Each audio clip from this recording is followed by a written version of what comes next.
Hello everyone, welcome to నియోమెంటస్ daily contemporary issues. So ఈరోజు మొదటి టాపిక్ వచ్చేసి international recognition awards to PM Modi.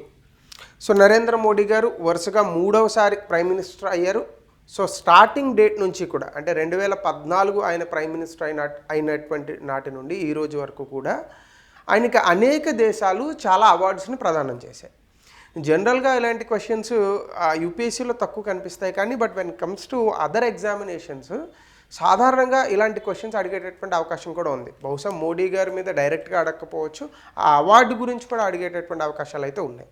So దానికి సంబంధించి కొన్ని awards which are in the news, especially in 2024 ఈ ప్రాంతంలో మోడీ గారికి వచ్చినటువంటి అవార్డ్స్ గురించి కనుక మనం చూస్తే, ముందుగా order of Mubarak Al Kabir అనేటటువంటి అవార్డుని ఈ మధ్య కాలంలోనే కువైట్ ప్రదానం చేసింది. ఇది ఎందుకు అంటే మోడీ గారు ఆయనకున్నటువంటి చాకచక్యంతో గ్లోబల్ పార్ట్నర్షిప్ అంటే ప్రపంచ దేశాల మధ్య సాన్నిహిత్యాన్ని ప్రమోట్ చేస్తున్నందుకు, అలాగే ఇండియాస్ గ్లోబల్ ఇన్ఫ్లుయెన్స్ అంటే ప్రపంచవ్యాప్తంగా భారతదేశానికి ప్రపంచ దేశాల మధ్య దొరుకుతున్నటువంటి ఆదరణ లేదా ప్రపంచ దేశాలను భారత్ ఇన్ఫ్లుయెన్స్ చేసేటటువంటి పరిస్థితులు, దీన్ని రికగ్నైజ్ చేస్తూ కువైట్ వాళ్ళు order of Mubarak Al Kabir అనేటటువంటి అవార్డును ప్రదానం చేశారు. అలాగే honorary order of freedom of Barbados అనేటటువంటి దేశం. So strengthening India Barbados ties, అలాగే గ్లోబల్ పార్ట్నర్షిప్ ప్రపంచవ్యాప్తంగా ఈ యొక్క దేశాల మధ్య సాన్నిహిత్యాన్ని పెంచినందుకు గాను ఈ అవార్డును ప్రదానం చేశారు. నేమ్లోనే ఉంది కాబట్టి తెలిసిపోతుంది. అలాగే ఆర్డర్ ఆఫ్ ఎక్సలెన్స్, ఇది కనిపెట్టడం కష్టం. సో గుయానా అనేటటువంటి దేశం ఏదైతే ఉందో, కొంతమంది గయానా అని కూడా అంటారు, ఈ దేశం ఆర్డర్ ఆఫ్ ఎక్సలెన్స్ అనేటటువంటి దాన్ని ఇచ్చింది. ఎందుకు ఇచ్చింది అంటే 2019లో భారతదేశం చాలా వేగంగా కోవిడ్కి సంబంధించినటువంటి వ్యాక్సిన్స్ని డెవలప్ చేసింది. డెవలప్ చేయడమే కాదు, కోవిడ్లో చాలా ప్రభావవంతంగా పనిచేసినటువంటి రెమ్డెసివిర్ లాంటి ఇంజెక్షన్స్ని కూడా అమెరికా లాంటి చాలా పెద్ద దేశాలకు, అభివృద్ధి చెందినటువంటి దేశాలకు కొన్ని లక్షల డోసెస్ని పంపించడం జరిగింది.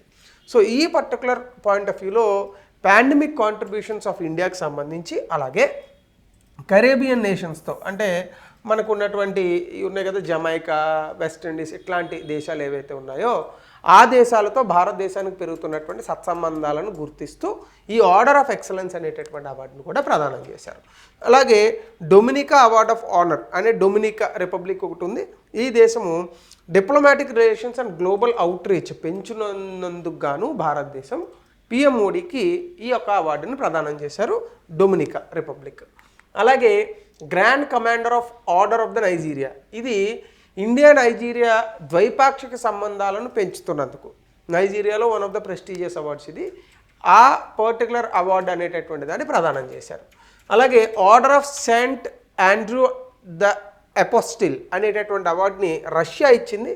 ఎందుకంటే భారత్ రష్యాకి సంబంధించినటువంటి వ్యూహాత్మక భాగస్వామ్యాన్ని పెంచుతున్నందుకు గాను గత 15 సంవత్సరాలు లేదా గత 12 సంవత్సరాల నుంచి పెంచుతున్నందుకు గాను ఈ యొక్క అవార్డుని ప్రదానం చేశారు. అలాగే ఆర్డర్ ఆఫ్ డ్రంక్ యాల్పో అనేటటువంటి అవార్డుని భూటాన్, అంటే ఇప్పుడు మన దేశంలో ఎలా అయితే భారతరత్న హయ్యెస్ట్ అవార్డో భూటాన్స్ హయ్యెస్ట్ ఆనర్ అవార్డు అనమాట ఇది. ఈ పర్టికులర్ అవార్డుని PM Modi strengthening India Bhutan relations, Bharat Bhutan సంబంధాలను పెంచుతున్నందుకు గాను మోడీ గారికి ఈ అవార్డును ప్రదానం చేయడం జరిగింది. సో జనరల్గా ఇవన్నీ కూడా వెరీ ఫ్యూ క్వశ్చన్స్, అంటే ఒక క్వశ్చన్ వచ్చేటటువంటి అవకాశం ఉంది. మ్యాక్సిమం యూపీఎస్సీ కాకపోయినా మిగతా గ్రూప్ 1, గ్రూప్ 2 లాంటి ఎగ్జామ్స్లో వెరీ జనరల్గా ఇలాంటి క్వశ్చన్స్ అడుగుతారనమాట. ఇంకా నెక్స్ట్ టాపిక్ వచ్చేసి నేషనల్ ఫార్మర్స్ డే. డిసెంబర్ 23వ తారీఖు అంటే ఈరోజే national farmers day, Kisan Diwas అనేటటువంటి ఈ యొక్క నేషనల్ ఫార్మర్స్ డేని ఉత్తరప్రదేశ్, హర్యానా ఈ ప్రాంతాల్లో సెలబ్రేట్ చేశారు. ఎక్కడ సెలబ్రేట్ చేశారు అనేది మనకు అవసరం లేదు, కానీ అందులో థీమ్ ఏముంది, నేషనల్ ఫార్మర్స్ డేకి సంబంధించి ఏ పర్టికులర్ ఆస్పెక్ట్స్ని మినిస్టర్స్ కానీ లేదా గవర్నమెంట్ అఫీషియల్స్ కానీ ఏ ఆస్పెక్ట్స్ని ప్రస్తావించారు అనేది అర్థమైతే ఫార్మర్స్కి సంబంధించి ప్రభుత్వం ఎలా ఆలోచిస్తుంది అనేటటువంటి అంశాన్ని మనం ఆలోచించవచ్చు. సో ముఖ్యంగా farmers contribution to Indian economy, అంటే భారత ఆర్థిక వ్యవస్థకు రైతులు చేస్తున్నటువంటి కాంట్రిబ్యూషన్ని ముందుగా గుర్తిస్తారనమాట. ప్రతి సంవత్సరం ఈ డిసెంబర్ 23న ఈ నేషనల్ ఫార్మర్స్ డే జరుగుతుంది. ఎందుకు జరుగుతుంది అంటే బేసికల్గా anniversary of the Chaudhary Charan Singh. ఈయన భారతదేశపు 5వ ప్రధానమంత్రి. 1979 నుంచి 80, కేవలం 2 సంవత్సరాలు మాత్రమే ఈయన పరిపాలించారు. మీ అందరికీ తెలుసు 1977లో ఇందిరాగాంధీ గారు 75-77 మధ్య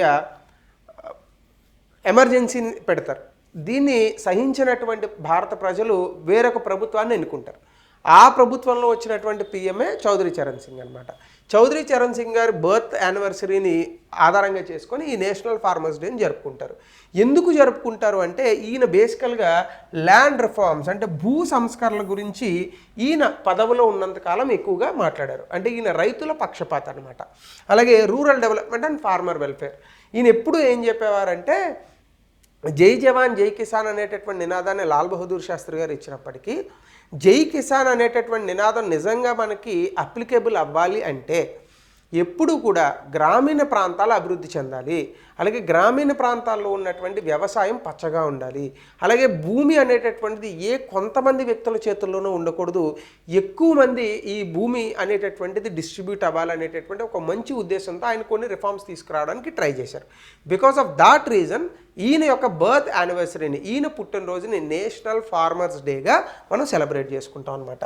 సో దీనికి సంబంధించి మనం ఇక్కడ చూడొచ్చు. సిగ్నిఫికెన్స్ ఏంటంటే ఫార్మర్స్ని మనం ఎప్పుడు కూడా అన్నదాత అని అంటాం. సో ఈ వీళ్ళ కారణంగానే మనకి భుక్తి అనేటటువంటి దొరుకుతుంది. సో అగ్రారియన్ ఎకనామీ భారతదేశంలో 2024 ఎకనామిక్ సర్వే ప్రకారం 47% ఆఫ్ ద పాపులేషన్ వ్యవసాయం ఆధారిత రంగాల మీద ఆధారపడి ఉంది. So this it self gives the significance of the farming community in Indian economy అనమాట. సో దీన్ని పురస్కరించుకుని మనం ఈ యొక్క రోజుని జరుపుకుంటాం. అయితే చాలా ఛాలెంజెస్ గురించి మాట్లాడారు. భారత ఆర్థిక వ్యవస్థలో వ్యవసాయ రంగానికి ఉన్నటువంటి సవాళ్ళు ఏమి ఉన్నాయి అంటే ఫెయిర్ క్రాప్ ప్రైసింగ్. అంటే ఫస్ట్ ఆఫ్ ఆల్ రైతులకు ఎప్పుడు కూడా మనము కనీస మద్దతు ధర ఇలాంటివి ఇస్తాం తప్ప గరిష్ట మద్దతు ధరను ఎప్పుడు ఇవ్వం. అంటే maximum prices for the crop produce అనేటటువంటి మనం ఎప్పుడు ఆలోచించాం అనమాట. సో ఈ రకంగా మనం ఆలోచించాలి. ఖచ్చితంగా ఈ ఫెయిర్ ప్రైసింగ్ అనేది ఫార్మర్స్కి ఇవ్వాలి అనేటటువంటిది ఒక పాయింట్. అలాగే ఇటీవల కాలంలో మనకి వాతావరణ మార్పులు జరుగుతున్నాయి. వాతావరణ మార్పులకు అనుగుణంగా వ్యవసాయాన్ని మార్చుకోవడం అనేది తప్పనిసరి. ఎందుకంటే వాతావరణ మార్పులకు అనుగుణంగా కనుక మనం వ్యవసాయాన్ని మార్చుకోకపోతే రేపొద్దున ఏమవుతుంది, మనకి ఫుడ్ సెక్యూరిటీ అంటే ఆహార భద్రత అనేటటువంటిది ఇబ్బంది కలగచ్చు అనమాట. సో ఈ అంశాన్ని కూడా మాట్లాడారు. అలాగే సస్టైనబుల్ ఫార్మింగ్ అంటే పర్యావరణానికి ఇబ్బంది కలిగించకుండా మనం వ్యవసాయం అనేటటువంటి చేయాలి. దీన్నే సుస్థిర వ్యవసాయము అని పిలుస్తాము. ఈ సస్టైనబుల్ ఫార్మింగ్ ప్రాక్టీసెస్ గురించి, అలాగే మోడర్న్ టెక్నాలజీ ఎప్పుడు కూడా మనకు ఉన్నటువంటి వనరులు కానీ అలాగే వ్యవసాయం చేసేటటువంటి సమయంలో కానీ ఆధునిక సాంకేతికతను మనం వాడుకోవాలి. సో ఈ యొక్క సవాళ్ళను ఎక్కువగా ప్రస్తావించారు. ఎందుకంటే మోడర్న్ టెక్నాలజీని USA ఇలాంటి అభివృద్ధి చెందినటువంటి దేశాలు వాడుకున్నంతగా భారతదేశం వాడుకోలేకపోతుంది. ద రీజన్ ఏంటంటే దీనికి బేసికల్గా భారతదేశంలో రైతులు అంటే 1 ఎకరా 2 ఎకరాలు ఉన్న వాళ్ళు కూడా రైతులే. సో కాబట్టి ఎక్కువ ల్యాండ్ ఎప్పుడైతే లేదో ఫార్మర్స్ ఎప్పుడైతే పూర్ సిచ్యువేషన్లో ఉన్నారో వాళ్ళు మోడర్న్ టెక్నాలజీని కొనుక్కునేటటువంటి పరిస్థితులు ఉండరనమాట. అది కూడా బిగ్గెస్ట్ రీజన్స్ ఫర్ ఇండియా. అలాగే 2024లో థీమ్ ఖచ్చితంగా ఇది మనకి UPSC ఆర్ గ్రూప్స్ ఎగ్జామినేషన్స్లో వెరీ కంటిన్యూస్గా అడిగేటటువంటి కాన్సెప్ట్ ఇది. ఎంపవరింగ్ అన్నదాతాస్ ఫర్ ఎ ప్రాస్పరస్ నేషన్ అనేటటువంటిది. అంటే రైతుల్ని సాధికారత వైపు నడిపిస్తేనే దేశం పరిడివిల్లుతుంది లేదా దేశం సస్యశ్యామలంగా ఉంటుంది అనేటటువంటి నినాదాన్ని ఇచ్చారు. అలాగే గవర్నమెంట్ ఇనిషియేటివ్స్ దీనికి సంబంధించి ఏం చెప్పారు, రానున్నటువంటి రోజుల్లో ఫార్మర్ సెంట్రిక్ పాలసీస్ అంటే రైతులకి మంచి చేసేటటువంటి విధానాలు, సస్టైనబుల్ అగ్రికల్చర్ సుస్థిర వ్యవసాయము, అలాగే సాంకేతికతలో వినూత్నమైనటువంటి ఆవిష్కరణలు చేయాలి రైతాంగం కోసం అనేటటువంటి ఒక ప్రతిపాదన కూడా చేశారు. సో ఇవన్నీ కూడా నేషనల్ ఫార్మర్స్ డే సెలబ్రేషన్స్లో గవర్నమెంట్ తీసుకున్నటువంటి నిర్ణయాలు. So this is the topic. ఇక మూడవ topic India's quantum satellite initiative. సాధారణంగా మనకి క్వాంటమ్ శాటిలైట్స్ రానున్నటువంటి రోజుల్లో బిగ్గెస్ట్ రోల్ ప్లే చేయబోతున్నాయి when comes to the computer technology. Especially మనకి ఐటీ రంగంలో కానీ కంప్యూటర్స్లో కానీ ఎన్క్రిప్షన్ అనేది చాలా కష్టం. అంటే చాలామంది హ్యాకింగ్ చేసేస్తుంటారు. ఈ ఎన్క్రిప్షన్లో క్వాంటమ్ కంప్యూటింగ్ని కనుక వాడితే ఎన్క్రిప్షన్ లాంటి అంశాలను చాలా పటిష్టం చేయొచ్చు. అంటే సైబర్ సెక్యూరిటీ కొన్ని 100 రెట్లు పెరుగుతుందన్నమాట. At the same time quantum కంప్యూటింగ్ని కనుక టెక్నాలజీని మనం వాడితే కంప్యూటర్స్ని చాలా వేగంగా పరిగెత్తించవచ్చు. సో దీనికి సంబంధించి భారతదేశం 2 నుంచి 3 సంవత్సరాల్లో నేషనల్ క్వాంటమ్ మిషన్ అనేటటువంటి పేరిట కొన్ని క్వాంటమ్ శాటిలైట్స్ని రోదస్లోకి పంపడానికి ప్రయత్నిస్తోంది. అలాగే ఈ నేషనల్ క్వాంటమ్ మిషన్ అనేటటువంటిది ఆల్రెడీ మనకి 2023లో 6,000 కోట్ల రూపాయల బడ్జెట్తో మనకి ఆల్రెడీ అప్రూవ్ అయింది. 2031 వరకు కూడా ఈ డబ్బుల్ని భారత ప్రభుత్వం ఇవ్వబోతోంది. అయితే అసలు క్వాంటమ్ శాటిలైట్ ఏంటంటే బేసికల్గా కమ్యూనికేషన్ శాటిలైట్స్ క్వాంటమ్ ఫిజిక్స్ని కనుక మనం వాడితే, అంటే క్వాంటమ్ ఫిజిక్స్ని వాడి కమ్యూనికేషన్ శాటిలైట్స్ని కనుక మనము లాంచ్ చేయగలిగితే సిగ్నల్స్ ఇవన్నీ కూడా చాలా వేగంగా పనిచేస్తాయి. అంటే క్వాంటమ్ టెక్నాలజీ అనేది the next level of physics అనమాట అది. అయితే ఇక్కడ కనుక మీరు చూస్తే ఈ మధ్య కాలంలో మనకి క్వాంటమ్ కంప్యూటింగ్ అనేటటువంటిది బాగా వినిపిస్తోంది. ఈ క్వాంటమ్ కంప్యూటింగ్ రావడం వల్ల మనకి ఏం జరుగుతుందంటే ఎన్క్రిప్షన్, అంటే మనం పంపేటటువంటి మెసేజెస్ కానీ లేదా మనం పంపేటటువంటి డేటా కానీ ఫినాన్షియల్ ట్రాన్సాక్షన్స్ కానీ ఇవన్నీ కూడా ఒక రకమైన క్వాంటమ్ కీతో ఆపరేట్ చేయబడతాయి. ఈ క్వాంటమ్ కీని ఎవరూ హ్యాక్ చేయలేరు. సో దాన్నే మనము క్వాంటమ్ కీ డిస్ట్రిబ్యూషన్ అని అంటాం. అంటే ఇప్పుడు ఫర్ ఎగ్జాంపుల్ నేను మీకు ఒక డేటా పంపించాను. ఈ డేటాను మధ్యలో ఎవడైనా హ్యాక్ చేశాడు అనుకోండి, వాడు ఓపెన్ చేయలేడు. ఓపెన్ చేయాలంటే క్వాంటమ్ కీ ఉండాలి. ఈ క్వాంటమ్ కీని ఎవడో హ్యాక్ చేయలేడు. ఒకవేళ హ్యాక్ చేద్దామని ప్రయత్నించిన అలర్ట్ వస్తుంది, వెంటనే మనం దాన్ని సెట్ చేసుకోవచ్చు. ఈ క్వాంటమ్ కీ నా దగ్గర ఉన్న క్వాంటమ్ కీని మీకు పంపిస్తాను, మీరు ఆ క్వాంటమ్ కీతో మాత్రమే దీన్ని ఓపెన్ చేయగలరు అనమాట. ఇలాంటి అంశాలు ఉంటాయి. ఈ క్వాంటమ్ కీ అనేది సెక్యూర్ ఎన్క్రిప్షన్ అనేటటువంటి దాన్ని తీసుకొస్తుంది. సో 100 రెట్లు మనకున్నటువంటి డేటా ఇన్సెక్యూరిటీ సెక్యూర్గా మారేటటువంటి అవకాశం ఉంది. అలాగే క్వాంటమ్ కీ డిస్ట్రిబ్యూషన్ కనుక మీరు చూస్తే ఇది ఎన్క్రిప్షన్ కీస్ అనేది 2 పార్టీల మధ్య ఉంటాయి. సో ఎవరైనా కనుక దీన్ని ఈ క్వాంటమ్ స్టేట్ని ఎవరైనా డిస్టర్బ్ చేస్తే వెంటనే యూజర్స్కి అలర్ట్ వస్తుంది. దానివల్ల మొత్తం ట్రాన్స్మిషన్ని మీరు ఆపేయచ్చు. సో కాబట్టి సైబర్ సెక్యూరిటీలో క్వాంటమ్ కంప్యూటింగ్ అనేటటువంటిది చాలా విపరీతమైనటువంటి భద్రతను తీసుకురాగలదు, చాలా అద్భుతమైన మార్పులను తీసుకురాగలదు. సో భారతదేశం దీనికి సంబంధించి హ్యాన్లే, లద్దాఖ్ ఈ ప్రాంతాలలో satellite based quantum key distribution experiment చేయాలని అనుకుంటుంది. ఎందుకంటే కొంచెం చల్లగా ఉంటుంది కాబట్టి కంప్యూటర్స్ అయితే తొందరగా పాడవు అనమాట. So researchers target data transmission over distance of 500 kilometres. So data transmission కూడా 500 కిలోమీటర్ల వరకు డేటా ట్రాన్స్మిషన్ చేసేటటువంటి ఎక్స్పెరిమెంట్స్ని ఈ ప్రాంతాల నుంచి చేయబోతున్నారు.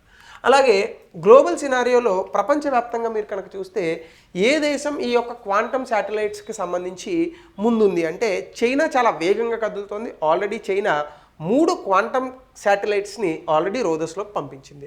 అలాగే ఇందులో మనకి చాలా ఇబ్బందులు ఉన్నాయి ఈ క్వాంటమ్ కంప్యూటింగ్తో. ఇది చాలా ఖర్చుతో కూడుకున్నది, హార్డ్వేర్ కూడా అందరి దగ్గర ఉండదు. అలాగే డినైల్ ఆఫ్ సర్వీస్ అటాక్స్, జనరల్గా డినైల్ ఆఫ్ సర్వీస్ అటాక్స్ అంటే ఏంటంటే ఈ క్వాంటమ్ కంప్యూటింగ్ సంబంధించి కూడా కొన్ని సైబర్ అటాక్స్ ఉన్నాయి. ఏంటంటే సర్వీస్ అనేది ఎవరు ఇవ్వకుండా కొన్ని వల్నరబిలిటీస్ ఉన్నాయి ఇందులో. సో దాన్ని డినైల్ ఆఫ్ సర్వీస్ అటాక్స్ అని అంటారు. సో అసలు ఆ సర్వీస్ ఇంకా ఎవరి వల్ల కాదనమాట అది ఎవడు. అలాగే ఎక్స్పర్ట్స్ ఏమంటారంటే క్వాంటమ్ క్రిప్టోగ్రఫీని యాడెడ్ సెక్యూరిటీగా ఇప్పుడు ఉన్నటువంటి అంశాలకు లేదా ఇప్పుడు ఉన్నటువంటి సైబర్ అంశాలకు వాడాలి అని చెప్తున్నారు. సో ఇది కూడా ఇంకా రీసెర్చ్ అండ్ ఎక్స్పెరిమెంట్ స్టేజ్లో ఉంది. ఫుల్ ప్లెజ్డ్ క్వాంటమ్ సిస్టమ్స్ అనేవి ఇంకా డెవలప్ కాలేదు.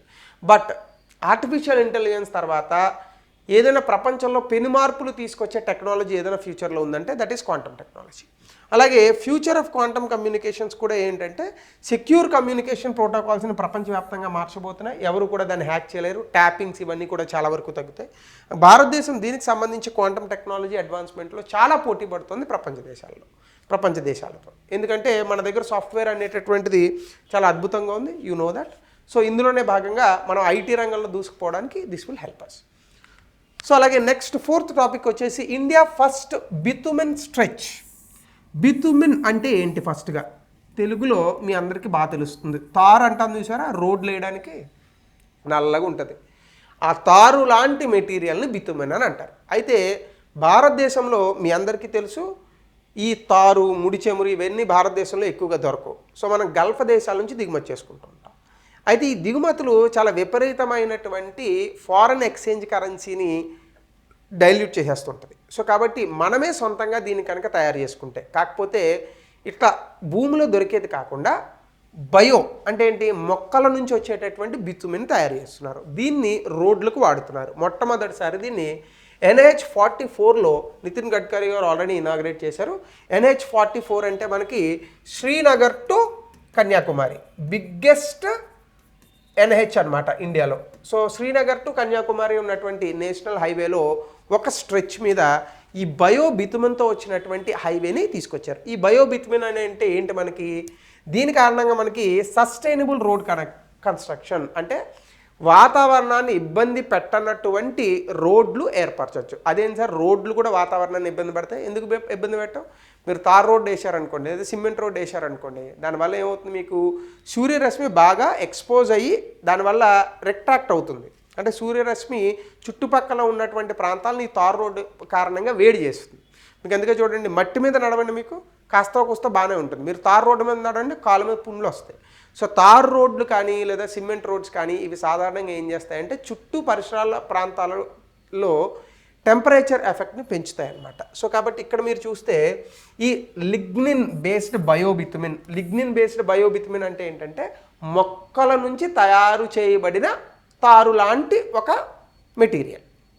జనరల్గా తారు అంటే మనకి ఈ ముడి చెమురు అట్లా తీసిన దాంట్లోంచి వస్తుంది. అలా కాకుండా మొక్కల నుండి తయారు చేయబడినటువంటి తారు లాంటి మెటీరియల్ని లిగ్నిన్ బేస్డ్ బయోబితుమిన్ అని అంటారు. ఇది ఎవరెవరు తయారు చేశారంటే ప్రజ్ ఇండస్ట్రీస్, అలాగే central scientific industrial research, national highway authority of India, oriental అనేటటువంటి సంస్థలు కలిసి ఈ లిగ్నిన్ బేస్డ్ బయోబితుమిన్ని తయారు చేయడం జరిగింది. దీనివల్ల మనకు వచ్చేటటువంటి ఇంపాక్ట్ ఏంటి, ఫాజిల్ బేస్డ్ బయోబితుమిన్ అంటే ఇందాక చెప్పాను కదా, తార్ ఏదైతే ఉందో దాంతో కంపేర్ చేసుకుంటే గ్రీన్ హౌస్ వాయువుల తాలూకా ఉద్గారాలు బయటికి వెలువడడం అనేది 70% తగ్గుద్దట. అంటే 100 టన్నులు తారు కారణంగా గ్రీన్ హౌస్ వాయువులు వస్తూ ఉంటే దీని కారణంగా బయోబితుమిన్ కారణంగా అది 70% తగ్గేటటువంటి అవకాశం ఉంది.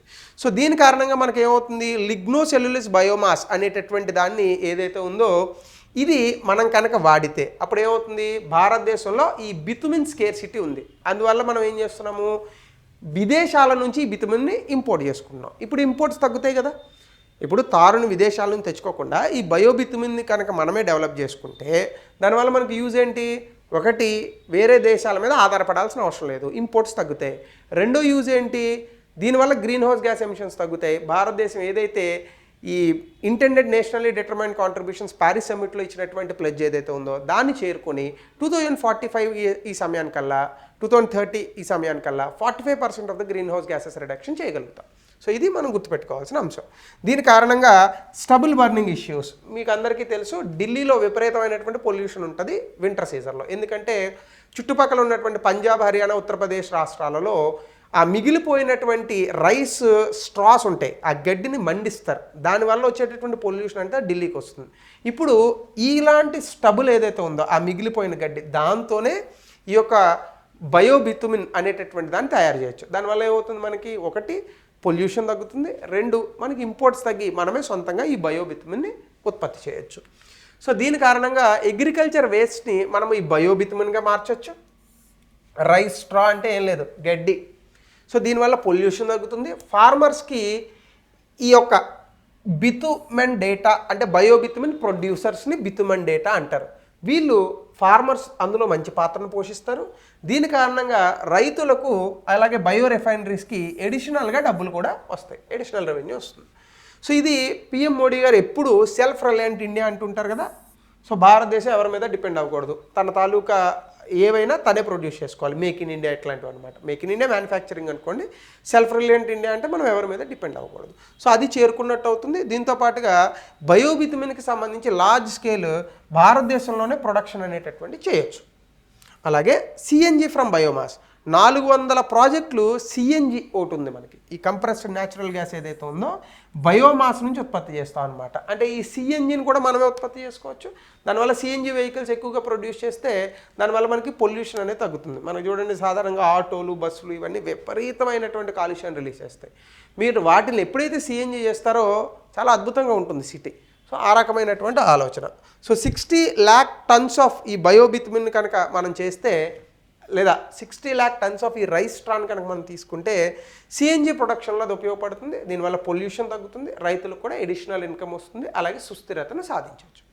ఇది మనకున్నటువంటి బయోబితుమన్ కాన్సెప్ట్. ఏ హైవే మీద అని అడుగుతాడు, NH44. అలాగే India state of forest report 2023, ఇది మళ్ళీ ఒకసారి కరెంట్ అఫైర్స్లో వచ్చింది. అంటే భారతదేశంలో అడవుల తాలూకా పరిస్థితి ఎలా ఉంది అనేటటువంటి దానిపైన 2023లో మనకు రిపోర్ట్ వచ్చింది. అందులో కనుక మీరు చూస్తే ఇది ఎవరు రిలీజ్ చేశారు జనరల్గా అడుగుతాడు, ministry of environment, forest and climate change. వాళ్ళు కాకపోతే ఇంకెవరు చేస్తారు?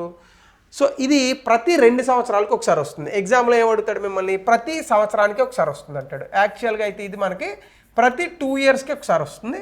1987 నుంచి ఇప్పటి వరకు ఈ ఫారెస్ట్ రిపోర్ట్ని రిలీజ్ చేస్తూనే ఉన్నారనమాట. ఇది బేసికల్గా ఎలా చెక్ చేస్తారు, ఇప్పుడు భారతదేశంలో ఇన్ని వేల కిలోమీటర్ల అడవి ఉంది అని చెప్తారు. ఎలా చెక్ చేస్తారు? అది శాటిలైట్ ఇమేజెస్ తీసుకుంటారు. So satellite images and field surveys కూడా చేస్తారు. అయితే ఇక్కడ అడవి అంటే ఏంటంటే నిజంగా అడవి ఉన్నటువంటి ప్రాంతాన్ని మాత్రమే అడవి అనరు. పచ్చదనం ఎక్కడ కనిపించినా అది అడవి కింద లెక్కేస్తారు అనమాట. సో ఇంత డయామీటర్ ఉండాలని చెప్పేసి. సో ఆ రకంగా శాటిలైట్ ఇమేజెస్ని తీసుకుంటారు. ఈ ఇమేజెస్ తీసుకున్నటువంటి లెక్కల ప్రకారం మనకున్న స్టాటిస్టిక్స్ ఏంటంటే భారతదేశంలో మొత్తం ఫారెస్ట్ అండ్ ట్రీ కవర్ అన్నాడు చూసారా, అంటే అడవులు ప్లస్ చెట్లు. అంటే ఇప్పుడు మన ఇంటి పక్కన చెట్టు ఉందనుకోండి, అది కూడా ఇందులోకి వస్తుంది. అలా ఉన్నటువంటి ప్రాంతం ఎంత ఉంది? 8,27,357 కిలోమీటర్లు. అంటే భారతదేశానికి ఉన్న మొత్తం భౌగోళిక ప్రాంతంలో 25.17% ఉంది. కనీసం 33% ఉంటే పొల్యూషన్ లెవెల్స్ తగ్గుతాయి. ఓకే, అలాగే ఫారెస్ట్ ఎంత ఉంది ఇందులో అడవులు ఎంత ఉన్నాయి? 7,17,343 కిలోమీటర్లు, అంటే 21%. ట్రీ కవర్ ఎంత ఉంది అంటే మన దగ్గర ఉన్నటువంటి చెట్లు 3%, ఇగో ఇంత. ఇంక్రీజ్ ఆఫ్ మొత్తం total forest cover and tree cover 2021 నుంచి ఎంత పెరిగిందట? 14,445 స్క్వేర్ కిలోమీటర్లు పెరిగాయి. అంటే ఒక రకంగా ఎలా అర్థం చేసుకోవచ్చు, అడవులు కొట్టేసినా మొక్కలు పెరుగుతున్నాయి కాబట్టి కొంచెంలో కొంచెం పర్వాలేదు, కానీ కాలుష్యం కూడా అంతే వేగంగా పెరుగుతుందిగా. సో ఇది కూడా మనం అర్థం చేసుకోవాలి. అలాగే ఏ రాష్ట్రాల్లో ఎక్కువగా అడవులు ఉన్నాయి ఇది కూడా అడగచ్చు. మిమ్మల్ని అసెండింగ్ అండ్ డిసెండింగ్ ఆర్డర్లో పెట్టమనొచ్చు. ఛత్తీస్గఢ్లో అత్యధికంగా ఉన్నాయి, తర్వాత ఉత్తరప్రదేశ్లో ఉన్నాయి, తర్వాత ఒడిశాలో ఉంది, తర్వాత రాజస్థాన్లో ఉంది. ఎవడన్నా ఇమాజిన్ చేస్తాడా రాజస్థాన్లో అడవి ఉందని? సో వెస్ట్రన్ రాజస్థాన్లో మనకి డెజర్ట్ ఉండొచ్చు, కానీ ఈస్టర్న్ రాజస్థాన్లో కొన్ని చిన్న చిన్న అడవులు ఉంటాయన్నమాట. సో ఆ ప్రకారంగా మనం ఇది తీసుకోవచ్చు. సో దీంతోపాటు top states in forest cover. Forest cover అంటే ఇక్కడ మీరు చూసింది ఫారెస్ట్ అండ్ ట్రీ కవర్గా కలిపి, అందులో కాంట్రిబ్యూటర్స్ వీళ్ళు. ఓన్లీ అడవిలో కనుక మనం చూస్తే మధ్యప్రదేశ్లో అత్యధికంగా అడవులు ఉన్నాయి, అరుణాచల్ ప్రదేశ్ 2వ స్థానంలో ఉంది, మహారాష్ట్ర 3వ స్థానం, లక్షద్వీప్ 4వ స్థానం. Highest percentage of the forest cover 91% ఉంటుంది. అలాగే మిజోరాం మిగతా వాళ్ళు కూడా ఉంటారు వెన్ కమ్స్ టు ఐలాండ్స్ అనమాట. అలాగే మ్యాంగ్రూవ్స్, భారతదేశంలో ఉన్నటువంటి మడ అడవులు ఎన్ని ఉన్నాయి? 4,992 కిలోమీటర్స్ ఉన్నాయి. ఇందులో అత్యధికంగా ఉంది వెస్ట్ బెంగాల్లో ఉన్నటువంటి సుందర్బన్స్.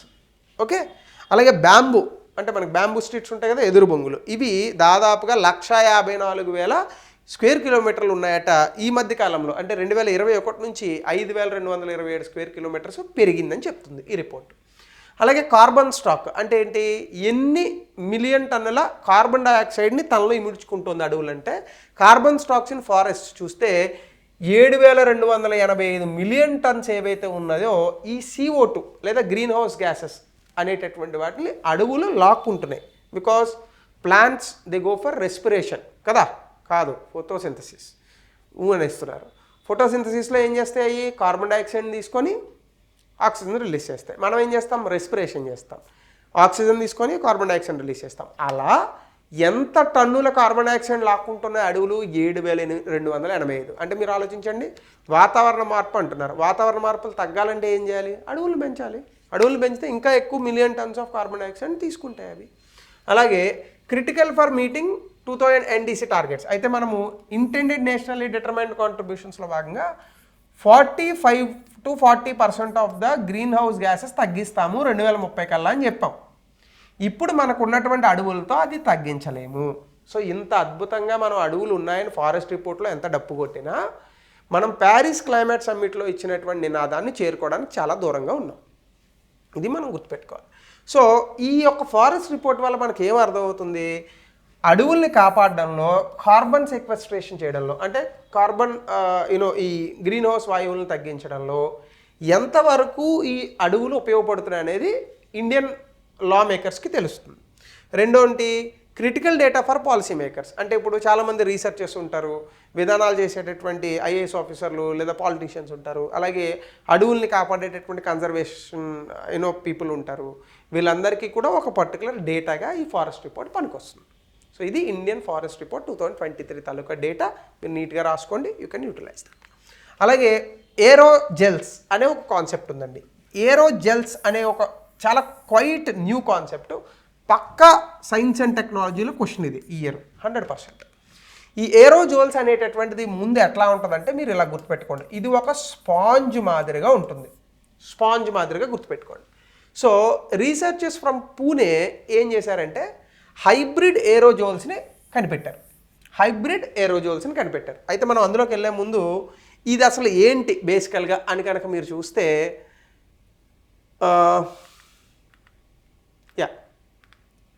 ఓకే, ఈ హైబ్రిడ్ పోరోజోల్స్ అంటే ఏంటంటే ఇది బేసికల్గా ఒక మెటీరియల్ ఉంటుంది, దాన్ని ఒక సాల్వెంట్తో కలుపుతారు. దీని కారణంగా మనకి జెల్ లాంటి ఒక ఐటెం బయటకు వస్తుంది. అయితే ఇందులో ఉన్నటువంటి లిక్విడ్ని ఎక్స్ట్రాక్ట్ చేస్తారు.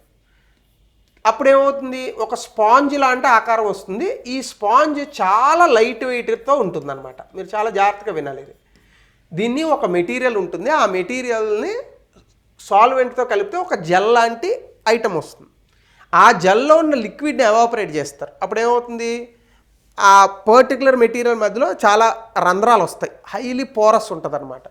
ఒక స్పాంజ్ లాంటిది ఏర్పడుతుంది. ఇది చాలా లైట్ వెయిట్ ఉంటుంది. ఈ మెటీరియల్తో మనం ఏవైతే కొన్ని మెటీరియల్స్ని ఎక్స్ట్రాక్ట్ చేద్దామని అనుకున్నామో అవి చేయొచ్చు. ఉదాహరణకి స్పాంజ్ ఉంది మీ దగ్గర, వాటర్లో పెడితే స్పాంజ్ ఏమవుతుంది, వాటర్లో లాక్కుంటుందా? అలా ఈ ఏరోజెల్స్ అనేటటువంటి ఈ యొక్క మెటీరియల్తో మనం ఏం చేయొచ్చు అంటే, ఇప్పుడు ఫర్ ఎగ్జాంపుల్ పడవలు వెళ్తూ సముద్రాల్లో కొన్నిసార్లు ఈ డీజిల్, పెట్రోల్ ఇట్లాంటివి పడిపోతుంటాయి యాక్సిడెంటల్గా. దాన్ని క్లీన్ చేయడం చాలా కష్టం. ఈ ఏరోజోల్స్తో ఆ క్లీనింగ్ చాలా వేగంగా చేయొచ్చు. అలాగే ఇప్పుడు పూణే వాళ్ళు తయారు చేసినటువంటి ఈ హైబ్రిడ్ ఏరోజోల్తో ఎట్లా చేయొచ్చు అంటే, ఈ వేస్ట్ ఉంటుంది మనకి. ఈ వేస్ట్ అంటే ఏంటి, కంప్యూటర్స్ నుంచి వచ్చినటువంటి వేస్ట్. అందులో గోల్డ్ మెటీరియల్ ఉంటుంది. ఎలక్ట్రానిక్ వేస్ట్లో అక్కడక్కడ వాడతారు, చాలా తక్కువ ఉంటుంది అనమాట. అంటే ఎన్నో టన్నుల ఎలక్ట్రానిక్ వేస్ట్ తీసుకుంటే అందులో ఒక 2 గ్రాములు గోల్డ్ దొరుకుతుంది. ఈ ఏరోజెల్స్తో ఈ హైబ్రిడ్ ఏరోజెల్స్తో ఆ గోల్డ్ని కలెక్ట్ చేయొచ్చు. అందుకే lightest solid materials in the world, ఇది ఎగ్జామ్లో ఖచ్చితంగా క్వశ్చన్లో అడుగుతాడు. అంటే క్రింది వాటిలో ఏవి అత్యంత బరువు తక్కువైనటువంటి సాలిడ్ మెటీరియల్స్, అంటే ఘన పదార్థంలో ఉంటాయి కానీ అత్యంత తక్కువగా వెయిట్ ఉంటాయి అన్నమాట. సో దాన్ని ఏరోజెల్స్ అని అంటాం. ఇవి జెల్లోంచి లిక్విడ్ని తీసేయడం వల్ల, దీన్ని ఈ లిక్విడ్ ప్లేస్లో ఎయిర్ని పెట్టడం వల్ల అత్యంత లైట్ వెయిట్ వస్తుంది అన్నమాట. దీనికి ప్రాపర్టీస్ ఏముంటాయి, లక్షణాలు? పోరస్ అంటే చాలా చిన్న చిన్న రంధ్రాలతో ఉంటుంది, డెన్సిటీ చాలా తక్కువగా ఉంటుంది. దీన్నే సాలిడ్ ఎయిర్ లేదా ఫ్రోజన్ స్మోక్ అనే పేరుతో కూడా పిలుస్తారు. Very important for the exam అనమాట. ఇది కంటామినెంట్స్ ఏమన్నా అంటే ఇందా చెప్పాను కదా, సముద్రాల్లో పడిపోయినటువంటి తారు కానీ డీజిల్ కానీ ఇట్లాంటి కంటామినెంట్స్ని ఎక్స్ట్రాక్ట్ చేయడానికి అద్భుతంగా ఉపయోగపడుతుంది. Oil spill cleanup and insulation పర్పసెస్కి దీన్ని ఎక్కువగా వాడతారు. అలాగే light weight and porous materials ఉంటుంది, స్పాంజ్ లాగా వర్కౌట్ అవుతుంది. సో ఇది ఈ వేస్ట్లో ఉన్నటువంటి గోల్డ్ అయాన్స్ని ఈజీగా ఎక్స్ట్రాక్ట్ చేస్తుంది.